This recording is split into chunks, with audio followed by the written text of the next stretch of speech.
Ганц минут. 20 минут үзэгчтэй чухал яриа нэвтрүүлэг үзэгч тав хүндээ хүрэхэд бэлэн боллоо. Студид бид эрхчлөлөг хэрэгжүүлэгч намын дарга Төмөр Сүхийг урьж оролцуулж байна. Тэгэхээр бидний ярианы сэдэв бол мэдээж хэрэг өнөөдрийн улс төрийн нөхцөл байдал болоод эдийн засгтай холбогдох болов гэж бодож байна. Бидний урьдчилан хүлээн авч хүрэлцэн ирсэнд баярлалаа. За баярлалаа. Тэгэхээр эвсэл гэдэг зүйл сүүлийн үед их яригдж байна. Ялангуяа улс төрийн хүчин болгон дээр яригдаад тах шиг байна. Танаа намын хувьд энэ эвсэл гэдэг ярианд орж байна уу? Эсвэл энэ яригдж байгаа эвсэл гэж яригдаад байгаа намуудыг ажиглаж сууна. Тэгэхээр ер нь сүүлийн улс төрийг ажиглаад ингээд хараад байхад хязээ эвсэж байна уу? Хязээ эвсэл задарч байна гэдгийг бас харж л байна л да. Ер нь бол нэлээд хүчин муудаад ирэхээр зэрэг эвсхийг их мөрөөддөг болцсон байна. Улс төрийн намууд улс төрийнхэн. Хүч аваад ирэхээр зэрэг нөгөө дагаж ирснийг эргүүлж одоо мөрдөгч юм уу? Өшгөлдөгч гэдэг юм уу? Тэрэгдэгч гэдэг юм уу? Ийм байдал ажиглаад байгаа л да. Яг сүүлийн үед бол улс төрийн намуудыг хараад байхад нэлээд хэдэн намуудаас эвсэх тухай бас зарим нь нэгдэх тухай ч юм яриад байх шиг байна. Гэхдээ одоо нэгдэх тухай ярих нь бол араас юу бол мэдэхгүй байна. Эвсэх тухай ярьж байгаа намууд харахад хэдэн намууд байна. Том намууд гэж ярилдэг. Монгол Ардын намч гэдэг юм уу? Хосголт намч юм уу? Ардсан нам бас ганц хоёр намуудтай ингэж яригдж байгаа зүйлүүд байгаа. Эрхчлөлөг хэрэгжүүлэгч намын хувьд бол эвслийн талаар өнөөдөндөө яг эцэслэн байдлаар тэрнтэй эвсчээ, энтэй эвсчээ гэсэн асуудлыг бол эцэслэн шийдэг байгаа. Зүгээр намын хувьд бол юу харж байгаа нөхөө зэрэг хэрвээ үнэхээр одоо энэ Монголын нийт ард түмнийх эрх ашигын төлөө нийт эрх ашигыг хөндөж чадаж байгаа. Өөрөөр хэлбэл ер нь монголчууд эдгээр дэлхийн нийтийн ард түмний хүсэн хүсэлдэг юу байх вэ зэрэг одоо амгалан тайван амьдрах, айдасгүй орчинд амьдрах энэ л нөхцөлийг бүрдүүлэхийг л хүсэж байдаг шүү дээ. Ийм өмнөд тууштай явж байгаа ийм одоо улс төрийн хүчин, ийм одоо эвсэх субъект байх юм бол бас тацаалах зүйлгүй.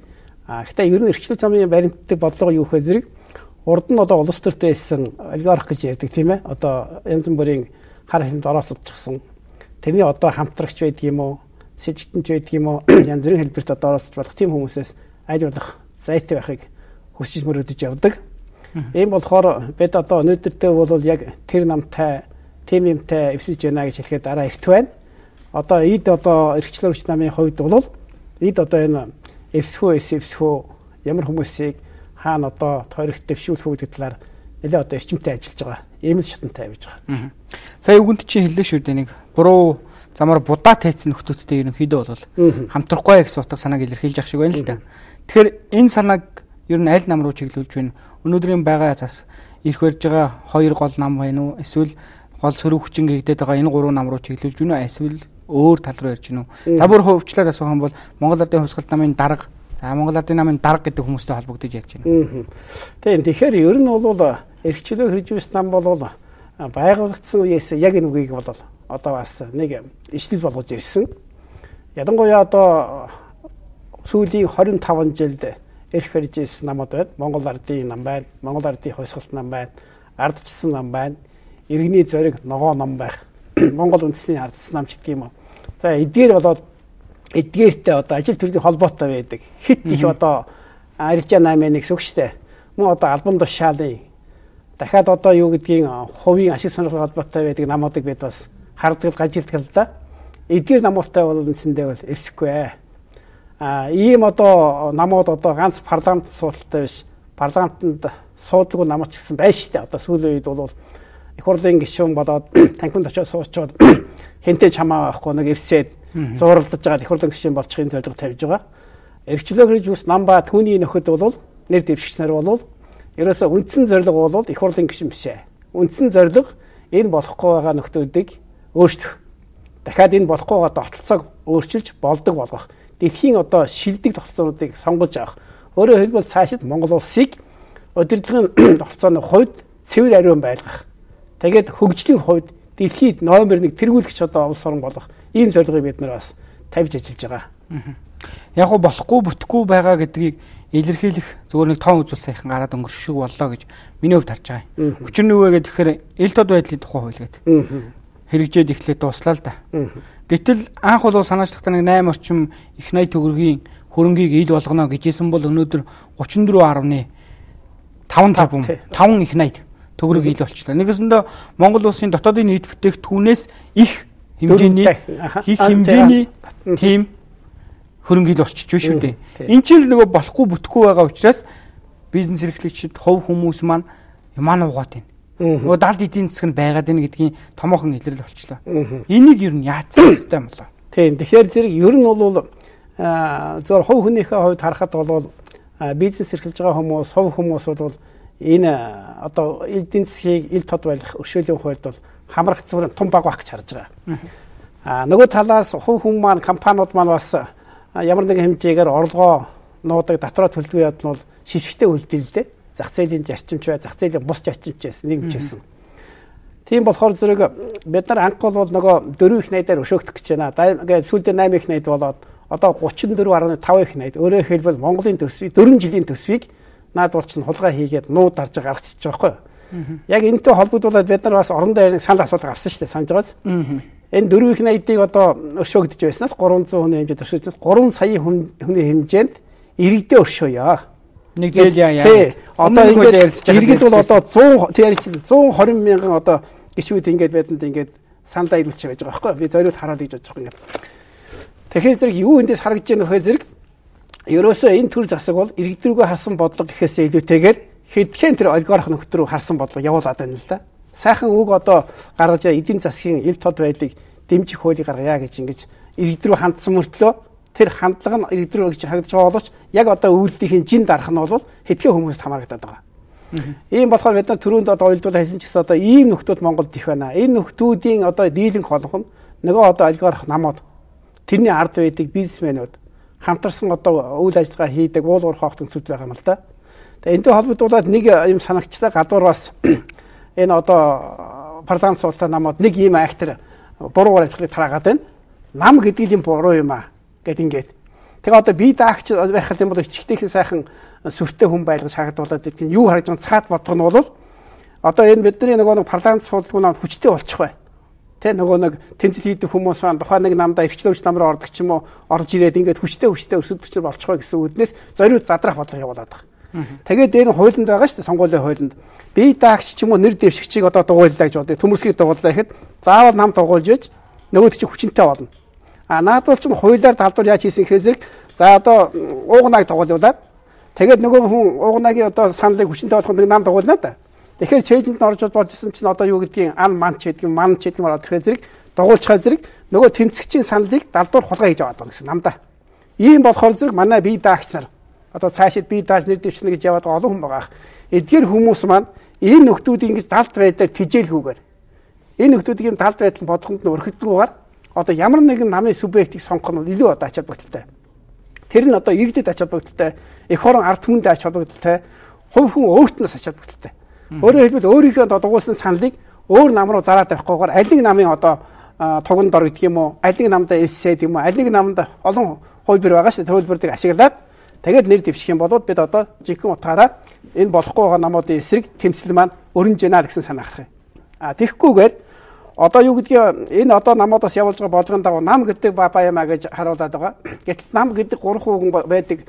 Энэ Монгол үгийн санаанд байгаа үг бол буруутай биш. Энэ нам гэдэг үгийн мөн чанарыг алдагдуулаад байгаа. Энэ мөн чанарыг боловсруулад байгаа энэ цаана байгаа хэдэн нөхдүүд буруутай байгаа юм л да. Тэгээ энэ нөхдүүд чинь зориудын нэг намуудад хүмүүсийг оруулахгүй тулд ийм бодлого явуулаад байгаа учраас манай одоо бие даагч нар тэмцэгчнэр бол аль нэг намыг сонгох нь илүү одоо аль алтадтай ашигтай гэж харж байгаа. Эрхчлөө өргөж намаа. Нэгэн хуулийн гэж яриа сонгуулийн хууль руу хазаачлаа л та. Тэгэхээр сонгуулийн хууль гэдэг маань уул нэг дархлаа байх хэрэгтэй юм шиг. Гэтэл өнөөдөр өөрчлөлт гэж явж байна л та. Яг гоо өөрчлөх тал дээр бол олон хүн байр суурь илэрхийлж байгаа. Гэхдээ өөрчлөхийн ач холбогдол нь өнөөдөр байгаа аль улс төрийн хүчинд хамаарах гэдэг байна. Энийг яаж харж байна? Одоо хуучин бол одоо ингэдэг байлаа шүү дээ. Сонгуулийн хуульч нь бол 6 сараас өмнө гар хурцлахгүй гэдэг нэг. Одоо энэ нь аваа хийчихсан байгаа тийм ээ. Өөрөөр хэлбэл айл гэрээр юм бол тийм дархлааг болчихсон хүмүүнээр айл гэрээр юм бол үд хаалганд чойж сурахгүй нээлттэй байж шүү дээ. Хин ч ороод юм аваад гарах байлаа. Энд чинь юу хэлээд байна вэ гэхээр нөхдүүд бол одоо тэнд одоо ямар нэгэн байдлаар нөгөө сонгуулийг хойшлуулах ч гэдэг юм, эс хойшлуулах ч гэдэг юм асуудлыг хөндөж оруулах, эсвэл өөрсөндөө ашигтай одоо зарт хөлбөрийг оруулах үд хаалга нээчээд байгаа юм л да. Тэгэхээр энийг хараад үзэхээр зэрэг яагаад ингэж одоо дархлааг нь аваа хийсэн бэ гэхээр зэрэг зориудын авч хайж байгаа нь өөрсөндөө ашигтайгаар асуудлыг шийдэх ийм үд хаалга нээж орсон гэж харж байгаа. Эрхчлөө хөрж утаан бол юу хэлэх гэж байна вэ гэхээр сонгуулийн хуулийн нэлээд ихэн заалт нь байгаа. Санхүүгийн одоо нөхцөл байдал гэсэн санаа байгаа. Би яг өвчлөхэд бас орж ирэхгүй байна. үүсвэл гэж тий. Одоо санхүүгийн одоо болцоо болохгүй ч гэдэг юм ийм ажлыг одоо онцгой нөхцөл байдал гэж нэ гэдэг. Тэгээ онцгой нөхцөл байдал үүсэх юм сонгуулийг хойшлуулж болно гэсэн юм ярих гэдэг байгаа байхгүй юу? Нэг иймэрхүү байдлаар өөрсөндөө асуудлыг шийдэх гээд байна л да. Нэгэнт сэтгүүлтэй асууснаас нэг санаа ороод ирлээ. Бид нар одоо 3 сарын 20-нд орон дээр дахиад санал асуулга явуулах гэж байна. Ийм одоо заваар арчсан сонгуулийн хуулиар энэ одоо иргэд сонгуул явуулах юм ба эс явуулах юм гэдгийг одоо шийдэх хэрэгтэй. Иргэд маань өөрсдөө. Өөрөөр хэлбэл юу хэлэх гээд байна вэ зэрэг намын жагсаалт гэж гаргачих. Намын жагсаалтын цаана одоо өнгөрсөн сонгуулиар явсан намын жагсаалтын цаана үл бүтгэн нөхдүүд бол нуугдаж жагссан байж байгаа байхгүй. Гэтэл үндсэн хуулинд юу гэж заасан байгаа зэрэг шууд сонгоно гэж заасан. Тэгээ шууд сонголт маань шууд бус болоод үндсэн хуулиар дамжаад Монголын нийт иргэдийн нөгөө нэг сонгох эрх нь алдагдчихад байгаа. Одоо тэр өдөр жинхэнэ одоо өөрсдөө эрхтэй болчиход шүү дээ. Сонгох эрх. Гэтэл тэр эрх нь ганц удаа идэх гэсэн өдөр бүгд нь хаагаа хийцэн байгаа байхгүй. Өөрөөр хэлбэл та нам дугуйлнаа. Гэтэл намын цаана одоо хэн байгааг мэддэхгүй бол дугуулахаас аргагүй юм. Ийм байдал дээр одоо бас бид нар нийт иргэдээс санал асууя гэж бодож байгаа байхгүй. Яг нь нам дугуулна гэдэг. Түрүүн бас өөрөө чи ярианд хэлсэн. За нэг хувь хүний дугуулаад дахиад намын дугууллаа тань. Ингээл нэг юм харилцан уялдаа яваад байгаа юм шүү гэж хараад байгаа ш бас. Тэ одоо яг зүгээр тухайн нам дээр бол харилцан уялдаа явж болно л доо. Одоо эрх чөлөө гэж бас намаас нэр дэвшиж байгаа төмөрсгөөд нэр дэвшиж байж. Дугуулчлаа намын дугуулчихна. А гэтэл дийлэнх олонгод дээр ягаад нөгөөдөл чинь сарамж бас үйл ажиллагаа хийгээд байна вэ зэрэг сүүлийн үед бол за энэ бие даагч нар одоо илүү юм а гэдгийг нэг ил тал ямар нэгэн байдлаар нийгэмжид мессеж хаяад байна шүү дээ. Тэгээд нөгөө бие даагчийг одоо хэн байдгийг нэг дорж дуулмыг дагуулах зэрэг нэг нам дагуулах шаардлага гарна. Нөгөө өвчнөд байханд бол тэгэхээр нөгөө наман дээр нь одоо бидний ярьж сурснаар одоо юу гэдгийг олонд одоо нэр нь хоногшоогүй гэж яриад байна шүү дээ. Айгуул хоногшсон нэр болоод дугуулчих магадaltaй гэж харж байна нөхдүүд. Тийм учраас тэр нь далдуураа нөгөө нөхрийн саналыг хулгайлж байгаа нэг хэлбэр байхгүй юу? Тэгэхээр энэс болгоомжлоод манай одоо бие даагч нар маань бие дааг гэхээсээ татгалзаад аль нэг улс төрийн намд л одоо орох нь хамгийн чухал харагдаж байгаа. Энэ байдлаас харах. Яг гоо сая санал асуулга явуулна гэлээ л дээ. Үрдүн байх уу? Шал үрдүнгүй юм шүү. Тэг. Ер нь бол одоо юм шүү. Магадгүй ингэж хараад байгаа. Одоо сонгуульд өгч байна. Одоо энэ их хурлын гишүүдийг огсруулад явах бай. За санал асуулга явуулаад явах бай. Үрдүн муутай л гээл зарим хүмүүс харж байгаа тал бий. Дийлэнх колонго нь бол үрдүн гарна гэж харж байгаа. Бид бол үрдүн гарна. Юунаас үрдүн гарах гэхээр зэрэг ямар ч байсан сонгогчд маань та нар ийм учир битүүлэг хуулиар сонгуул явуулах гэдэг шүү гэдгийг нэг осондоо сонгуулийн хуулийн иргэдэд ойлгуулъя сурчлаа. Энэ чинь бол бүрэг байх ёстой шүү дээ. Энэ нөхдөл хийхгүй сурчлахгүй болохоос нэг талаас нь нөгөө талаас нь эндээс иргэд юм олж харна. Үнэхээр одоо бид нам дугуулах ёстой юм уу? Хамаа намаагүй нам болох ёстой юм уу? Эсвэл одоо яг сонгоё гэсэн хүнээ гаргая гэсэн намтайгаа дугуулах ёстой юм гэдгийг ойлгуулах байх л та. Энийг нь эерэг үрдэн үзүүлнэ. Магадгүй одоо манай иргэд маань тэмцэн сайхан өрнөөд хурц байдал руу ороод энэ сонгуулийг энэ чигээр явуулахгүй. 90 онд одоо ямар байсан талбай дүүрчээлээ. Энтэй адилхан талбай дүүрээд энэ нөхдүүдийг одоо заавал одоо хуулийн дагуу сонгуул явуулах биш өөр хэлбэрээр шилжиж болно шүү дээ. 90 онд бол улс төрийн товчоо гэж одоо байгуулга одоогийн хуулиар илүү чангатай байлаа шүү дээ. Тэр үед тэр боломж олгож ирсэн. Тэгэхээр одоо энэ нөхдүүд бол дараагийнхт одоо боломж олгох цаг нь бий болчихжээ гэж харж байгаа. Яг хөө энийг янз бүрээр тайлбарлаж явах шүү. Эдийн засгийн эрх чөлөө гэдэг гэсэн тайлбарлаад байгаа шүү. Нөгөөх нь бол арай өөр эрх чөлөөгөөр ойлгоод байгаа шүү. Зүгээр та бүхний хувьд ер нь яаж харж байгаа юм? Энэ сонголтыг эдийн засгийн эрх чөлөө гэж харж байгаа юм уу? Эсвэл өөр эрх чөлөө гэж харж байгаа юм? Тэгэхээр ер нь бол одоо монголчууд бид нар бол энэ эрх чөлөө гэдэг юм чинь бол жоохон буруу ойлгочихлоо л доо. Хит их одоо үзэл бодлоо задгаа илэрхийлэгч гэдэг юм уу? Эсвэл одоо энэ тэнд архитектураас хэтрүүлэх хууль бас ёс зүйн адал гаргах эрх чөлөө гэж ойлгоод байгаа. Тийм биш ээ. Эрх чөлөө гэдэг бол хууль эрх зүйн орчинд ажиллаж амьдрахыг хэлээд байгаа. Бид бол энэ удаагийн сонгуулиар нийт монголчуудаа эдийн засгийн эрх чөлөөг бий болгоё гэж үзэж байгаа. Эдийн засгийн эрх чөлөөг бий болгохын одоо үндсэн одоо шалтгаан гэдгийг өгдгөл нь юу байх вэ гэхээр энэ Монгол улс чинь хөнгөн ба хүнд ажил дүрүүдийг бодитоор хөгжүүлье. Бид одоо олон одоо үйлдвэрлэгчтэй олон одоо холбооны нөхдөөтэй харилцан ярьж байна. Тухайлх юм бол одоо Монгол улсад хамгийн ихний ээлжинд эдийн засгийг гадаад харилцааг итгэжүүлмээр байгаа байхгүй. Өөрөөр хэлбэл Монгол улсын дипломат харилцааг дипломат эдийн засаг гэж юу болгомоор ч юм. Эсвэл эдийн засгийн дипломат харилцааг юу болгодог юм. Улс төрийн дипломат харилцаа биш эдийн засгийн. Тий. Гадаад харилцаагаа эдийн засаг гэж уулмаар л байгаа юм л да. Нэгдэг байр. Хоёрдугаар эндээс үүдээд бид нар дотоодынхоо хөнгөн ба хүнд үйлдвэрлэлийг авч үзмээр байна. Хөнгөн үйлдвэрлэл гэхээр одоо юу гэдгийг тарагсуу мал аж ахуйтай байж болно. Хүнд үйлдвэрлэл нь одоо юу гэдэг машин механизм. Яг хөө зүгээр хүмүүстэй уулзж яхад бол машин механизм одоо дагнасны юм ярина. Нөгөөдгөө дагнасны юм ярьдаг учраас нам бол энэ хоёрыг хооронд нь уялдуулж одоо нийлүүлж байх хэрэгтэй. Тухайлбал одоо экобос гэдэг татвар сэрэж шүү Монголд. Энэ автобусны үйлдвэрлэлийг яаж одоо төр одоо бодтой дэмжиж өгөх юм? Эрхчлөө хөрвүүлэх зам бол мөрөв төлөвт байж байгаа. Гурвалжин байдлаар дэмжье. За Экобус автобусыг үйлдвэрлэлийг одоо жинхэнэ утгаар нь дэмжихийн тулд энэ гарч байгаа үйлдвэрлэлийн автобусыг одоо нийтийн тээвэр шахдаг. Нийтийн тээвэр автобус үйлдвэрлэгч засгийн гаргуур уруулжсан гэрээтэй. Үйлдвэрлэгчтэй одоо шаардлага тавил л да. Та энэ автобусны чанараа сайн болгоно. Үн хэвэн байна эхний ээлжинд. Ингээд таны автобусыг бол одоо зориуд засгийн газар ийм одоо бодлогоор дэмжиж нийтийн тээвэрт одоо эргэлтэнд оруулнаа. Ингээд дараа нь бол та автобусныхаа нөр төр чанарыг сайжруулах ёстой. Тэгээд цаашдаа та зах зээлийн зарчмаар үнийг одоо хамгийн одоо боломжийн болгох ёстой. Манайхан үйлдвэрлэл ярихаар ерөнхийдөө заавал дотоодоос бүхэн өөрөө өөртөө хийх юм шиг яриад байгаа. Гэтэл бол зарим нэг хүмүүстэй уулзаа явж хаад гэдэг юм уу. Манай нэвтрүүлгээр орж исэн зарим оролцогчид хүртэл хэлж байсан л та. Юу вэ гэхээр бид хүнд үйлдвэрийг өөртөө эхнээс нь хийх биш. Өөр газрын тэр том брэнд болсон үйлдвэрүүдийн салбарыг энд оруулаад ирэх юм бол Монгол улсад үйлдвэрлэл хөгжиж штэ гэдэг нэг юм гарц яриад байгаа юм. Энэ бол нэг талаасаа зөв юм шиг. Зөв. Тэгвэл нэг юм байна шүү дээ. Одоо тухайлах юм бол би одоо яхад эко автобус гэдээ ярих зэрэг энэ дэр жишээ авъя эргээд. За өөр машин ч хож болно л да. Энэ эко автобус гэдэг маань толгой үйлдвэр байж болж байна. Тэ? Жишээлх юм бол автобусны одоо каркас маркатер айсмаш юуг нь хийдэг юм байгаа. Монголда хийдэг. Тэнгүүтээ гаднаас дараагийн ээлжинд бид нар одоо тэр мотор зотоо дугуй могоо болт чаргыг авчирал да. Энийхээ хажуугаар Монгол улсад металлурги үйлдвэрлэл бий болгоод нэг болт хийдэг үйлдвэртэй байл да. Дахиад болт хийдэг үйлдвэрээрээ дэлхийн бүх одоо машин, тоног төхөөрөмж юу нэр экспортлдог. Ийм байдлаар Монгол улсыг хөгжүүлэх бодлого барих хэрэгтэй. Тэгэхгүй одоо зүгээр одоо Монгол улсад юу гэдэг юм монголч бид нар ч одоо нэг импорт орн болчихлоо. Нэг талаас. Нөгөө талаас энэ олигархууд энэ нөхдүүд чинь одоо бидний татврын мөнгөөр гадныхны тэжээдэг болчихлоо. Энэ их байдлуудаас бид нар татгалзаад бодит байдлаар дэмжих хэрэгтэй. Өшөө бас жишээнүүд байж болно л да. За яг одоо юу гэдэг юм Монгол улсад хүнсний үйлдвэргээд харъя. Мал аж ахуй эргээд харъя, хөдөө аж ахуй харъя. Мал аж ахуй хөдөө аж ахуй орон болно гэж монголчууд нэг хэсэг дэвшилж ярьдаг байлаа шүү дээ. Одоо монголч нь одоо хэдэн мянган мал эддгийн тэр ингээд малын одоо сивс гэж байдаг бид нар тийм ээ. Энэ сивсийг ямар ч ашиглахгүй гудамжинд хайж байна. Гэтэл дэлхийн зах зээл дээр энэ сивсээр хийсэн тэжээр амтны хоол бол ховор. Нэгдүгээр, хоёрдугаар Монгол малын энэ хийсэн тэжээл бол маш одоо эрчимтэй био амьд агуулсан юм тэжээл болж шээ. Олон орн ба Япон бол одоо 8 тэрбум долларын одоо ийм бүтээгдэхүүнийг шаардлагатай байдаг гэхэд энэний түүний тал хувийг Монгол хийж болно шээ. Баялагнаа чинь бид нар зүгээр одоо өвлөний ичээ хийгээл махнатад боо хийгээл тэр одоо сивсийн зүгээр гудамжид тоглоо хийчихэж байгаа байхгүй. Гэтэл бөө мөнгө хаяад байгаа. Иймэрхүү байдлаар бид нар одоо Монгол улсыг бод байдлаар хөгжүүлэх юм бол эдийн засгийн эрхчлөө гэдэг юм чих утгаараа гарч боломж нэгдэж байгаа. Өнөөдөр эдийн засгийн эрхчлөлөө хаана байна гэхээр банкнд л шүү дээ. Тэг яг одоо эний одоо түрүүний ярьцгаа тантай бас ярьж байсан санаж байна. Банк гэдэг бол дэндүү дарангуйлагч байгуулга болчиход байгаа. Би хатуухан хэлчихье. Одоо нэг жишээ авъя л да. Бид нар ерөөсөө ингэдэг юм байна. Гэхдээ Монгол банк доллароо дуудлах худалдаанд оруулдаг. Гэхдээ дэлхийд ийм жишээ байгаагүй мэдэхгүй.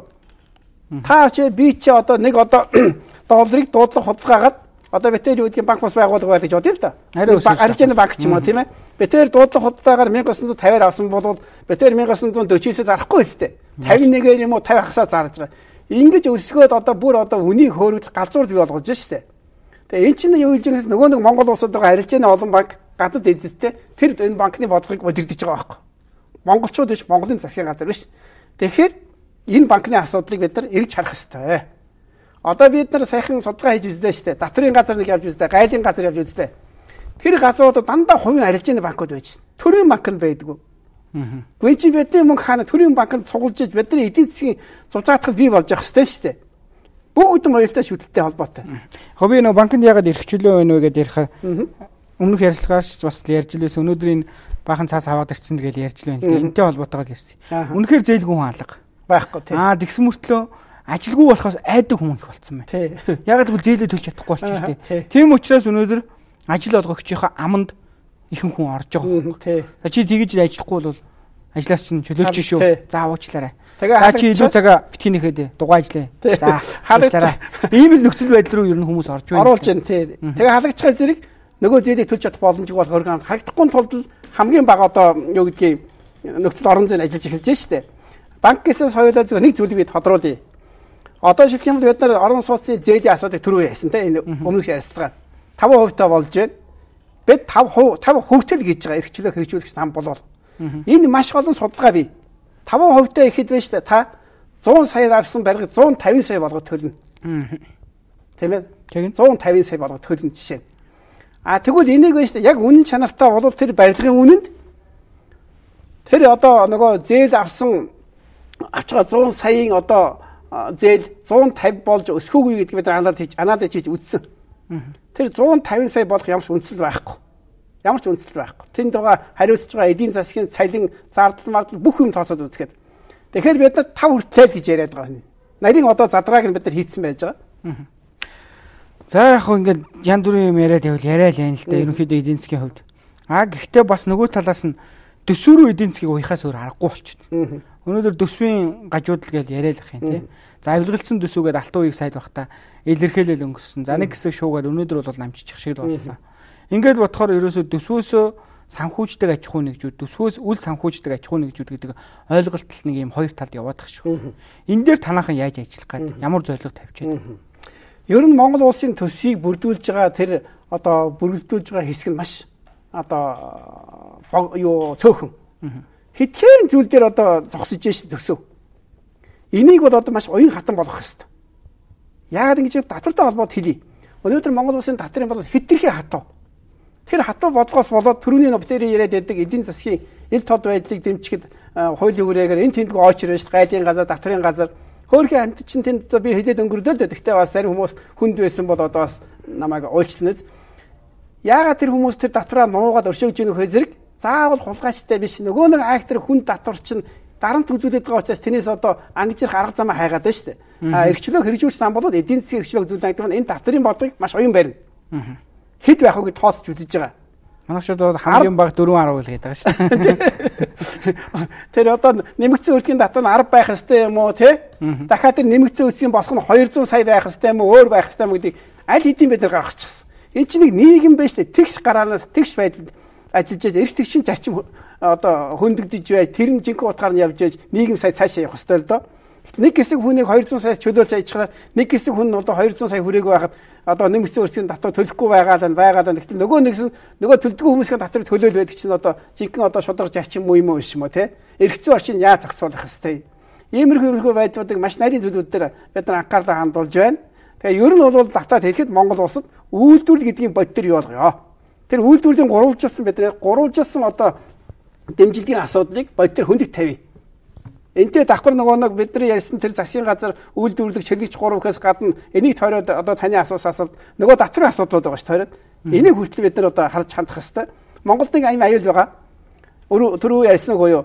Доктортой байдал татвар төлөх байдал доктортой татврын гэрээ гэдэг төлөлтөө.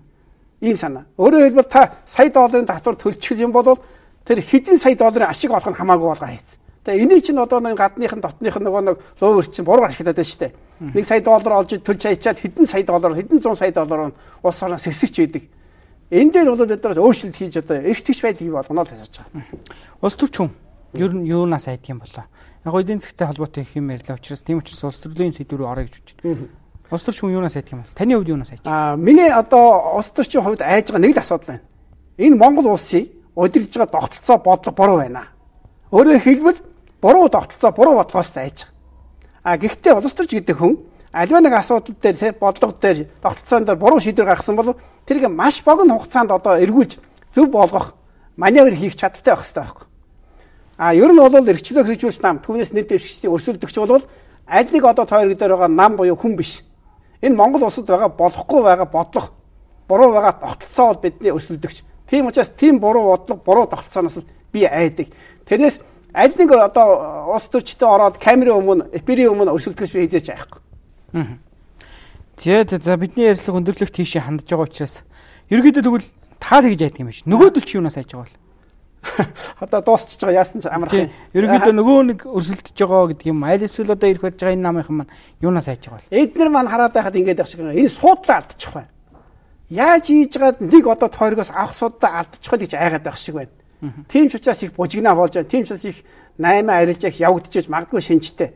Бидний хувьд бол тэр одоо суудлыг авахын төлөө гэхдээ суудлаа авах асуудал нь гол нь биш. Энэ буруу бодлого, буруу тогтолцоог засъя. Ингээд юм бол ард түмэн ойлгол байдгийг аяндаа одоо түрээд гараад ирнэ.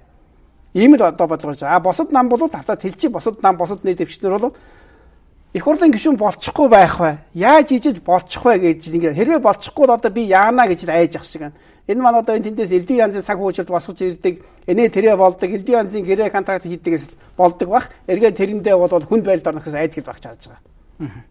За баярлалаа. Ингээ бит хоёрын ярилцлага маань өндөрлөж байгаа юм байна. Тэндээс найруулагч маань бас дуусгараа гэдэг дохио өгч байна. Ингээ бидний урилгыг хүлээн авч хүрэлцэн ирж ерөнхийдөө өнөөдрийн улс төрийн нөхцөл байдал болоод эдийн засгийн холбоотой асуудлаар ярилцсан танд баярлалаа. Тэгээ таны ажилд амжилт хүсье. За баярлалаа.